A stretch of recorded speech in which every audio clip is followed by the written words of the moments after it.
All right, welcome back to the Spring to Life podcast. I'm Caitlin. I am a hormone health coach. I'm a fertility awareness educator, and I'm also a Pilates instructor.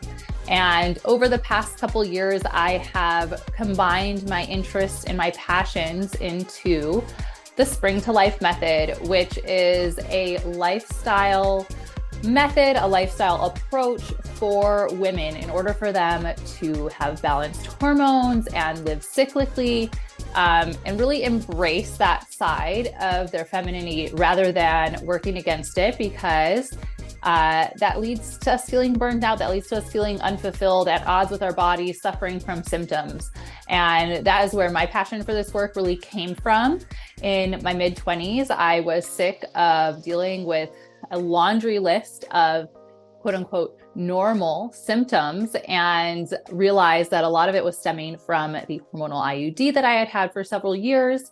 So I began to address my health at a holistic level, and saw so much change in all of these things that I had been thinking of as normal, like migraines and fatigue and brain fog and mood swings and difficulty digesting certain foods, food sensitivities, hormonal acne. All of these things that I'd been told were normal were really just common. That's not a healthy way to live. That's not a vibrant way to live. So I really dove all in and began to uncover just the wonders of the female body that we're not taught from a young age, but it can be so helpful in unlocking this magical blueprint within that is really the key to you living your fullest, most vibrant life in alignment with your body and feeling awesome. So let's get into it. This is going to be a pretty short little episode today. I want to talk about the difference between seasonal eating and cycle syncing your food. These are both things that I have experimented with and played with in my journey to holistic hormone health, and in my journey to kind of repairing my relationship with food, because that's also something that was intertwined within all of my symptoms. And when I first started cycle syncing, when I first learned what that was, I thought, wow, this is so awesome. This is so cool. I can really tune into each phase of my cycle.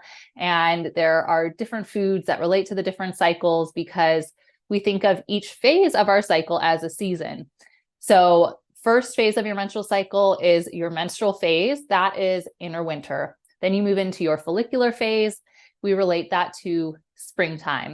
And we've got our ovulatory phase, summer, and then our luteal phase is autumn. So we've got these kind of rotations that our body's going through as it passes through the menstrual cycle.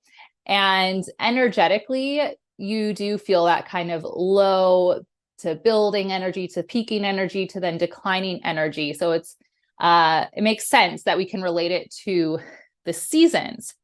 Now, the issue that I found with this is, now the average women's cycle is about 28 days, give or take. It could be a little longer, it could be a little bit less. But within that, you're not going to have equal parts. Like, you're not going to have 1 week menstrual phase, 1 week follicular phase, 1 week ovulatory phase, 1 week luteal phase. That's just not really how it works. Typically the menstrual and the ovulatory phase will be shortest, or maybe you'll have a shorter follicular phase, but that luteal phase is typically going to be around 2 weeks, somewhere between 9 and 12 days. So that's the longest one. So when we're talking about food, when you're relating this to how you eat, if you want to eat for a different season with each phase, it's not even like you have 1 week where you're eating winter foods, 1 week where you're eating spring foods, 1 week where you're eating summer foods, 1 week where you're eating fall, autumn foods. That's just not how it works. That's not how your body moves through the cycle. So if you're someone that enjoys going grocery shopping every single day, or you go to just the store just to get food for that day's meal, then that could work for you, because you can in real time be evaluating where you're at in your cycle and then deciding what types of foods to buy.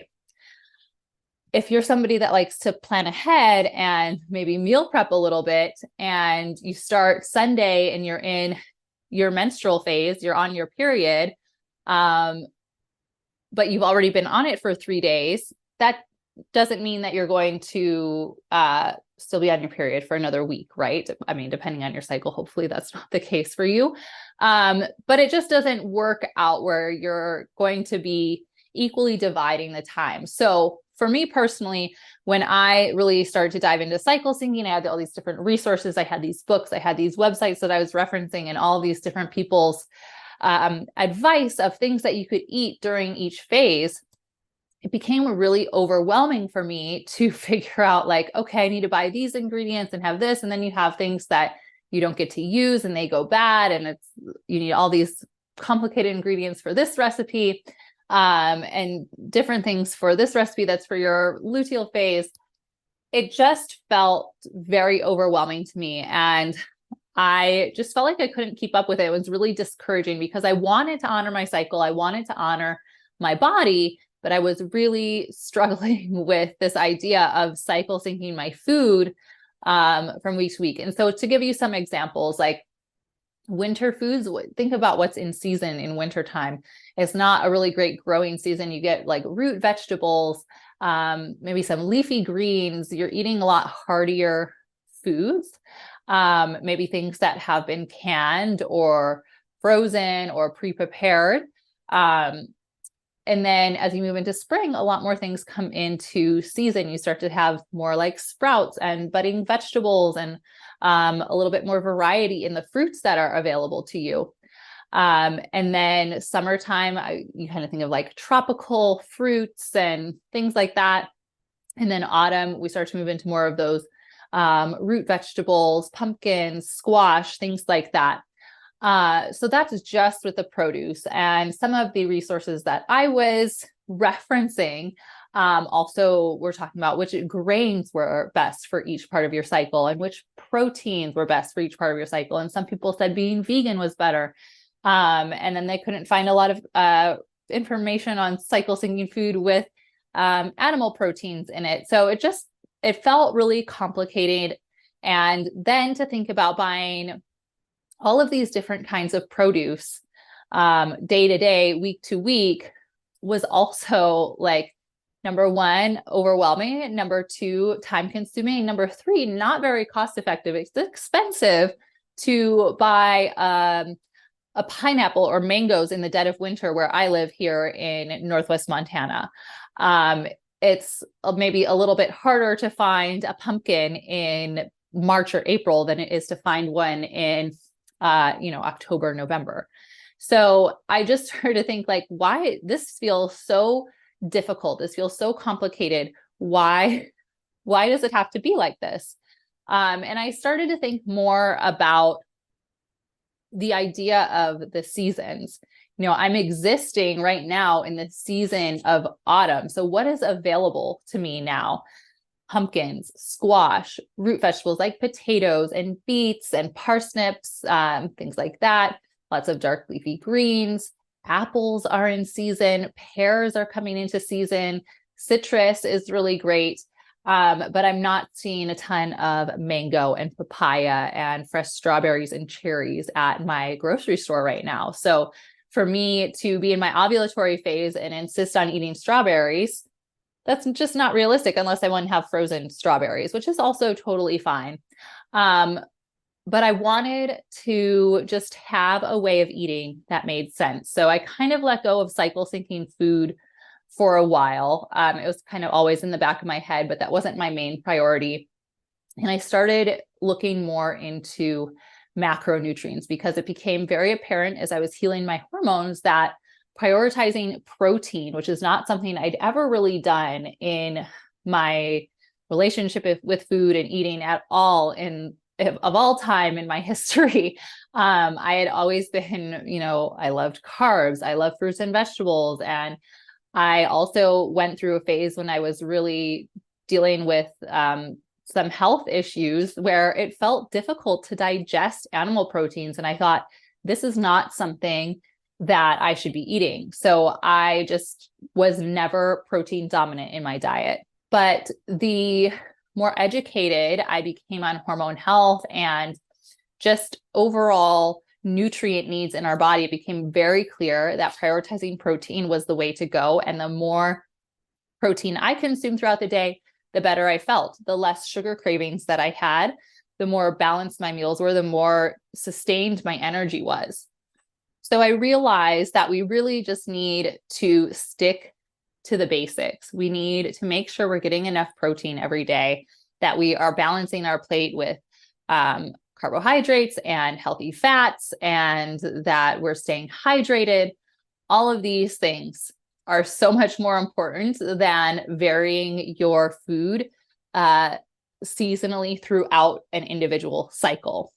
So with that in mind, I have really leaned into the idea of eating for the season that I'm in, which now that I think about it is just such the obvious idea. It's natural, it's ancestral. If you think back 50, 100 years, our ancestors were really only eating what is in season. And if they had something out of season, it was because they canned it or they prepared it in such a way that they would have access to it during the colder months of the year. So, we used to live a lot closer to the land. And while I'm by no means a farmer, I have really started to lean into this idea. So there are ways that you can vary your macronutrients throughout your cycle. And I think that is a much more important focus in order to really maintain energy and stable blood sugar and make sure you're fueling your hormones appropriately throughout the cycle.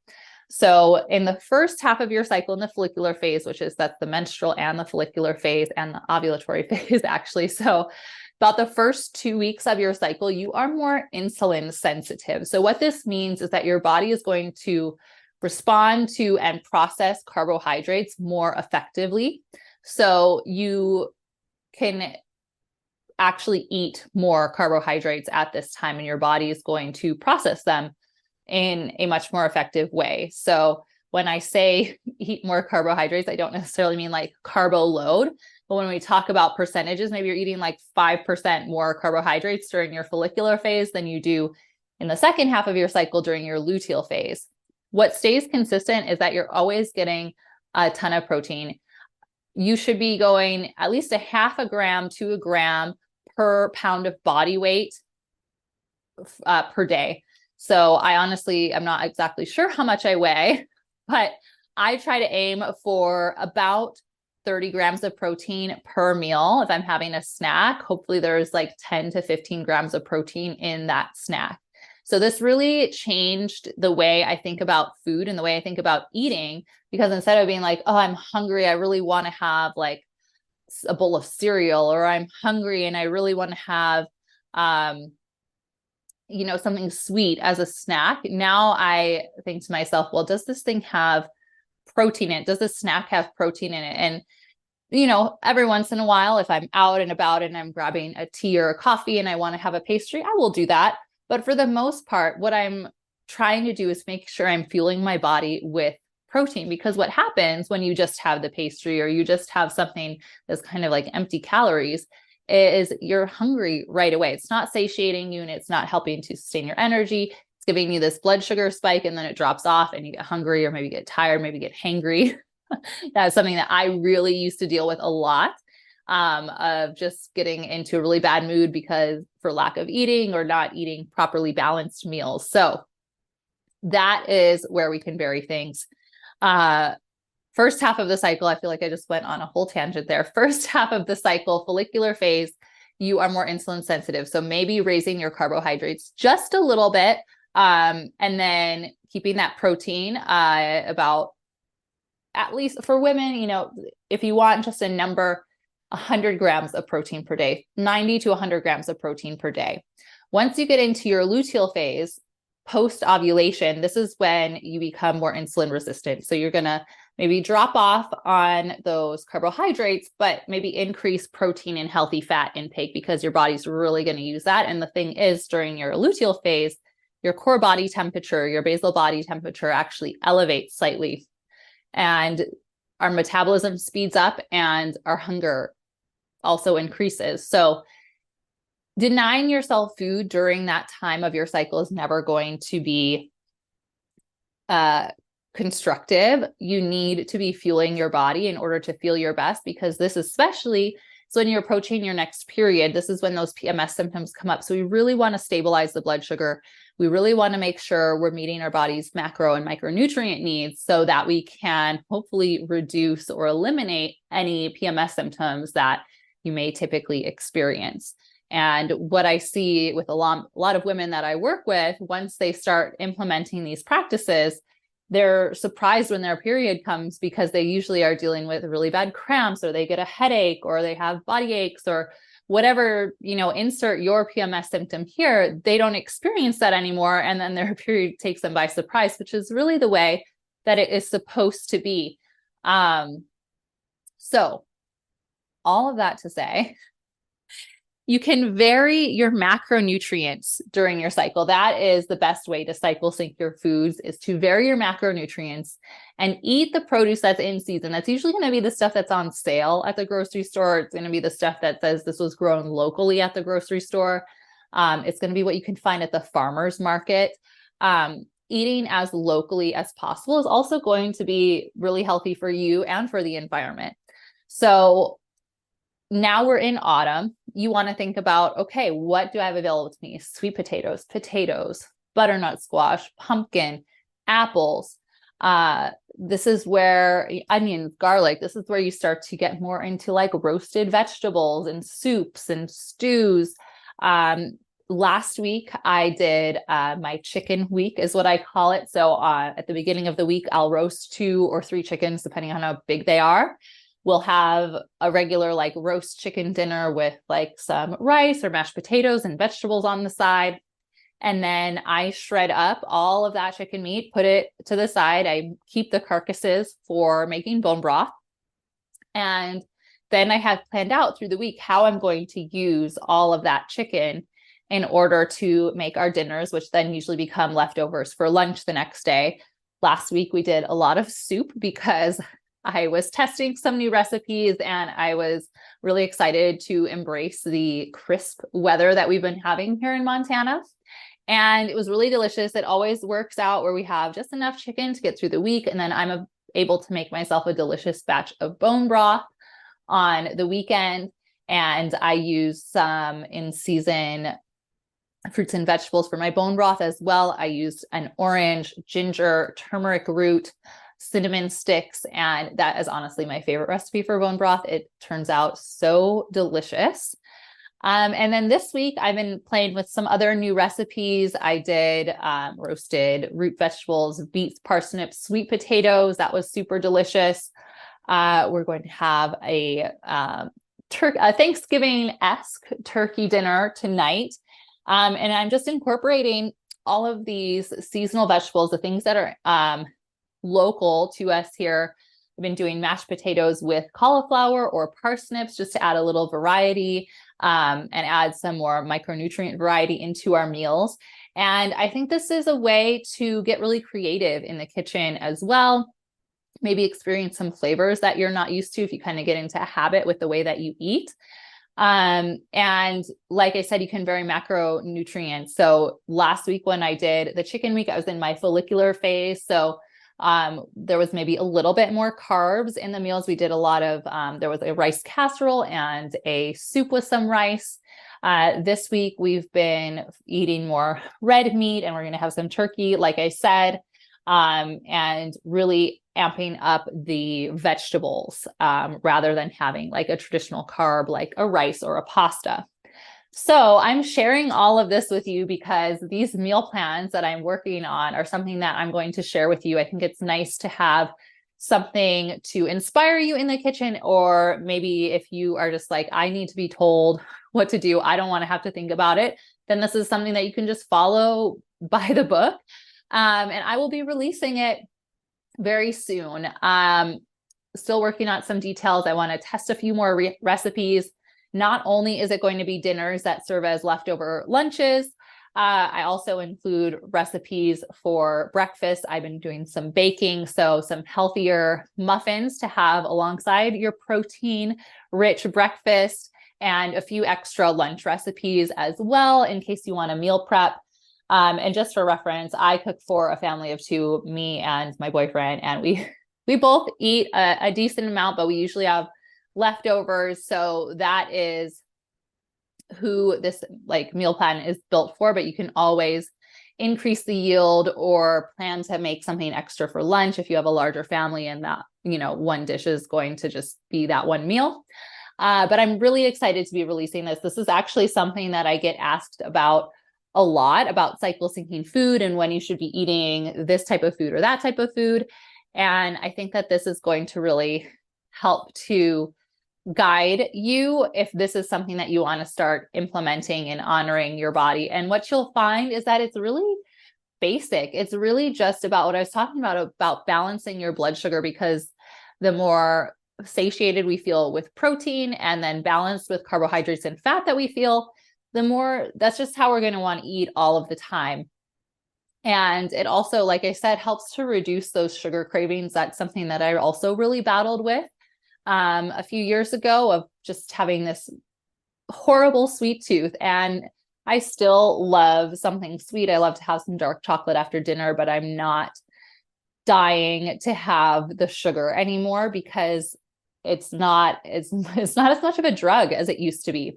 So I'm really excited to be releasing this, and I really love spending time in the kitchen, and this has really inspired me to do this seasonally. So I'm releasing an autumn meal plan soon. I will do another one for winter, and then as we move into spring.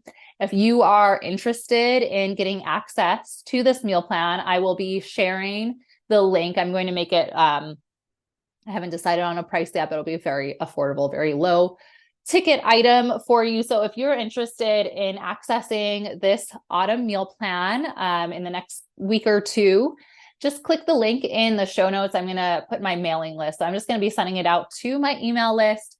Get on there. I promise I don't email very often, so you won't get spammed, that's for sure. And yeah, thanks for listening today, and I'll talk to you next week. Thank you so much for joining me this week for the Spring to Life podcast. I hope you learned something about cycle syncing and seasonal eating, and maybe what that means for you, how you can apply it to your life. If it brought up any questions for you, please feel free to send me a DM on Instagram or leave a comment. I would love to answer them. If you found this episode helpful, I would love for you to like and subscribe. Leave a rating and review. I love to hear from you. If there's something else you want to hear me talk about on the podcast, please let me know, and we'll see you next time.